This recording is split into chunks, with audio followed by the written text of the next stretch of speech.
দেখতে দেখতে সেই দিনটা চলেই এলো। আগস্টের 29 তারিখ। আজ তোমাদের দাদা ভাই চলে যাওয়ার ডেট। খুব ভোরে ঘুম থেকে উঠে পড়েছি, ভোর 5টার সময়।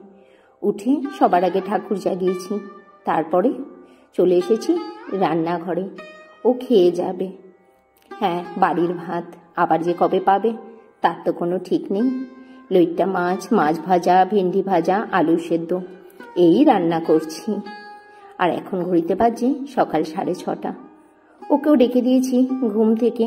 ও ফ্রেশ হবে, স্নান করবে, তারপরে ওকে দিয়ে দিলাম 2টো ভাত।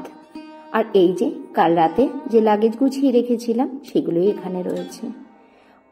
বললাম কটা ভাত খেয়ে যাও, আর 2টো ভাত দিয়ে দিয়েছিলাম জোর করে।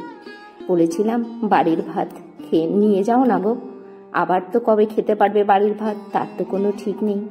সকাল 8টার সময় আমি আর তোমাদের দাদা ভাই বেরিয়ে পড়েছিলাম প্ল্যাটফর্মের উদ্দেশ্যে।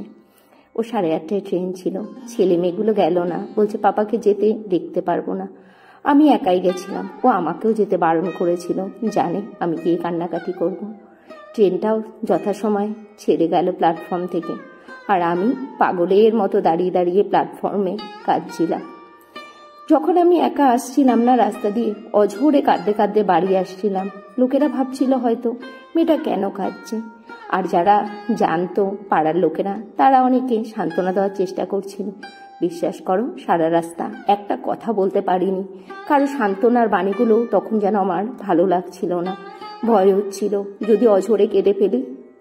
আমার বুকের ভেতর যে কতটা কষ্ট হচ্ছিল সেটা একমাত্র যারা এই পরিস্থিতির মধ্যে পড়ে তারাই একমাত্র বুঝতে পারে, যে স্বামীকে ছেড়ে থাকার কষ্টটা কি।